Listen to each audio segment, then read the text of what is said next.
तो आज Semicon India का आयोजन होने वाला। इस बीच हमारे साथ हमारे वरिष्ठ संवाददाता राजकुमार चौधरी जुड़ गए। सीधा ग्रेटर नोएडा से उनका रुख करेंगे।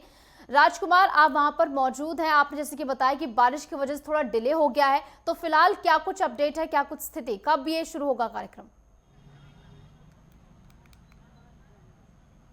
देखिए निशु, मैं सबसे पहले आपको यहाँ की लोकेशन दिखा दूँ। ये जो गोल चक्कर है, इस गोल चक्कर को पूरी सुरक्षा व्यवस्था के तहत, क्योंकि अगर इससे हम इधर बात करें तो ये जो अगर झंडे की बात करें तो ये झंडा उसी नोएडा एक्सपो मार्ट के अंदर है। जो कैंपस है, इसी कैंपस के अंदर ये कार्यक्रम होगा। भारी सुरक्षा व्यवस्था की गई है।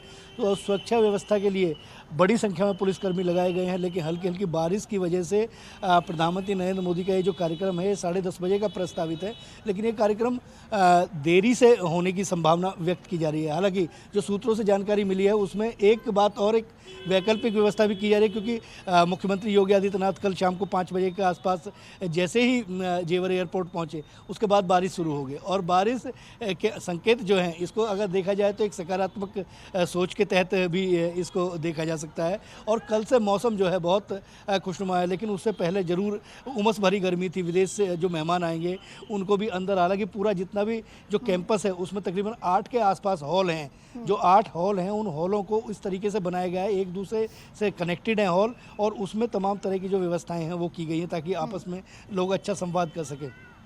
500 के आसपास लोगों के बैठने की व्यवस्था की गई है। प्रधानमंत्री नरेंद्र मोदी जिसको संबोधित करेंगे, और एक सूत्रों के हवाले से जानकारी मिली है कि वर्चुअल विधि से भी इस कार्यक्रम का शुभारंभ प्रधानमंत्री कर सकते हैं। लेकिन क्योंकि अभी इसकी पुष्टि नहीं हुई है तो इसलिए ये कहना जल्दबाजी होगा। लेकिन विकल्प के तौर पर अगर बात करें तो रास्ता, जो सड़क का रास्ता है वो भी तैयार किया गया है। अगर बात करें हम तो दिल्ली से अगर सड़क मार्ग से प्रधानमंत्री नरेंद्र मोदी चलते हैं तो महामाया फ्लाईओवर के जरिए Noida greater Noida express way जो 29 किलोमीटर के आसपास ये बैठता है, तो इसका एक जो पार्ट है उस पार्ट को पूरे तरीके से जो पुलिस है, जो ट्रैफिक पुलिस है और सुरक्षाकर्मी हैं, उन्होंने अपने घेरे में ले लिया है। और इसको उस जो सड़क है उस सड़क को पूरे तरीके से प्रधानमंत्री अगर सड़क मार्ग से चलना चाहेंगे तो उनके आने की पूरी व्यवस्था जो है वो की जा रही है। लेकिन एक हेलीपैड भी इसके अंदर बनाया हुआ है जिस पर हेलीकॉप्टर लैंड होगा। लेकिन बारिश अगर मौसम ने इजाज़त नहीं दी तो 2 और वैकल्पिक व्यवस्था जरूर की गई है प्रधानमंत्री के लिए, कि एक तो वर्चुअल विधि से वो इसका शुभारंभ कर सकते हैं,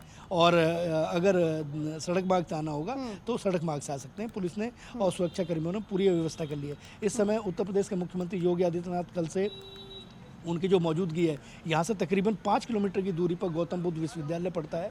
उसके सभागार में, उसके वहाँ पे गेस्ट हाउस है, उसी में रात्रि विश्राम मुख्यमंत्री का रहा।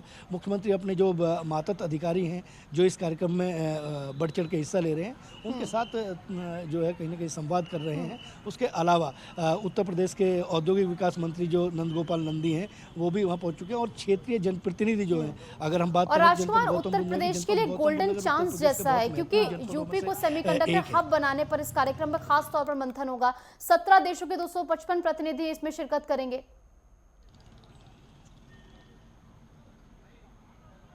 देखिए निशु, जहाँ पे मैं खड़ा हुआ हूँ, ये जो कैंपस है, इस कैंपस की अगर बात करें तो 1992 में ग्रेटर नोएडा प्राधिकरण का, 1976 में नोएडा प्राधिकरण का गठन हुआ, और 1992 में ग्रेटर नोएडा प्राधिकरण का गठन हुआ औद्योगिक क्षेत्र को बढ़ावा देने के लिए। और एलजी, और अगर बड़े नाम लिए जाएं तो एलजी के अलावा बात करें तो एशियन पेंट, और एशियन पेंट के साथ साथ अगर बात करें तो होंडा सील जैसी कंपनियां इस क्षेत्र में ग्रेटर नोएडा में काम कर रही हैं। अब इससे अगर इतर चलते हैं तो यमुना एक्सप्रेसवे जो प्राधिकरण है, जो पूरा अगर बात करें तो आगरा से ग्रेटर नोएडा को जोड़ने के लिए तकरीबन 140 किलोमीटर जो एरिया है उसको अधिग्रहित किया है। और उसी क्षेत्र में एक यहाँ से तकरीबन 30 किलोमीटर की दूरी पर जो जेवर एयरपोर्ट है उसका जो स्थापना है, उसकी स्थापना की गई। उसके आसपास, और अगर यहाँ से और थोड़ा सा अगर इधर पीछे करें तो जो डेडिकेटेड का रेल कॉरिडोर जो बनाया गया है, जो अगर बात करें तो दादरी के बोडाकी से और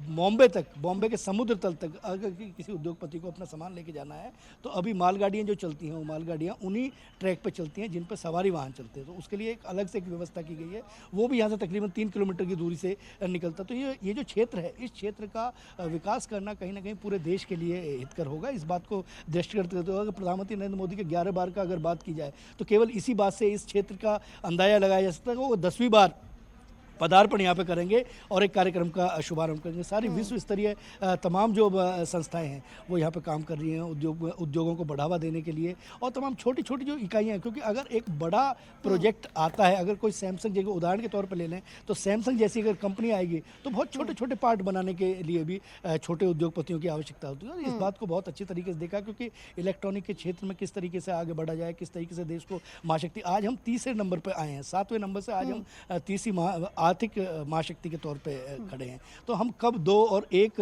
चढ़ेंगे, इस पे भी निश्चित तौर पे सरकार काम करती है, अधिकारी काम करते हैं। उसके लिए एक ब्लूप्रिंट तैयार किया जाता है, लोगों को बुलाया जाता है, लोगों को बताया जाता है कि संभावना। और अगर हम बात कर लें उत्तर प्रदेश की, तो उत्तर प्रदेश तो स्वाभाविक तौर पर देश का जो है वो कहीं ना कहीं दिल है, और उत्तर प्रदेश जो है वो 22 करोड़ की आबादी को अपने अंदर समेटे हुए है। और जिस क्षेत्र में इस समय निशु खड़ा हुआ हूं, इस गोल्डन क्षेत्र में चांस है उत्तर तमाम प्रदेश के लिए, दुनिया के मेजबानी वो उसकी करने जा रहा है इस बेहद खास कार्यक्रम की, और कई अवसर उत्तर प्रदेश के लिए इसमें छुपे हुए हैं। फिलहाल बहुत बहुत शुक्रिया राजकुमार हमारे से जुड़ने के लिए और तमाम जानकारी हमारे साथ साझा करने के लिए।